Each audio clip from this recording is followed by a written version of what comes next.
I'm not going to homecoming. I'm playing at homecoming, I explained to Mom, trying to coax the Kingwood High Marching Band information and parental consent packet out of her hands so I can flip straight to the back page of signature blanks. I need her to sign before stumbling across any more actual information. The football game, not the dance. And that's all months away, practically at the end of the season. She waves her hand to dismiss my words before stubbornly flipping through the rest of the packet, laser eyes scanning as if the pages contain the secret to my successful high school career, or the hidden clause that will ruin it. I don't think she'll find anything objectionable, but sometimes she latches on to details, like the homecoming dance, and turns them into another box for me to check off. I'm not opposed to checking off boxes. I love checking off boxes. It's just that going into sophomore year, my checklist is already full of an overwhelming number of super important boxes that I want to check. Get straight A's, do well in my first AP class, prep for the PSAT, make friends with some teachers for future recommendation letters, keep up my extracurriculars, band, get leadership experience, first chair, and how is Mom still reading the same page? I thought that waiting until Sunday evening would make it easier to rush her through the packet, but I forgot that nobody but me cares about being late to church. Dad unhurriedly rinses dishes and loads them into the dishwasher, his button-down not yet buttoned over his t-shirt, and his salt and ginger hair uncombed. Mom frowns at the dress code. But they can't stop you from painting your nails, mija. Dressed to reverently impress as always, but showing no signs of getting ready to move. Even if we leave in the next minute and a half, we'll still be 5 minutes late to the latest possible mass. I take a breath and smile to keep my tone pleasant when I hint, I'll be ready to leave as soon as this is signed. Mom finally scribbles her signature on the last page and helps Dad finish the dishes while I tuck the forms into my brand new folder and zip it safely into the polka-dotted backpack I picked out so carefully last summer. It was supposed to give me good luck for my freshman year, so that didn't work out well at all. Maybe I should have asked for a new backpack this year.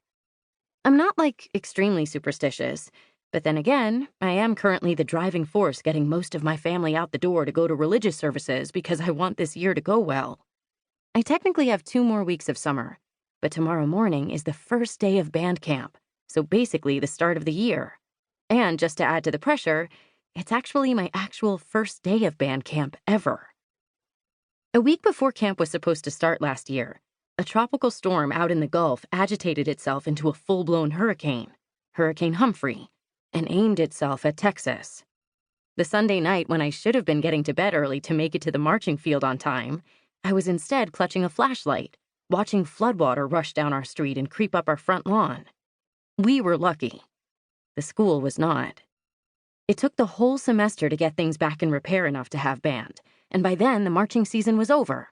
So yeah, maybe I'm a little superstitious, and maybe I waited until the last possible minute to give Mom the forms to sign, and maybe I'm on my 3rd Guadalupe candle burning itself out on my desk.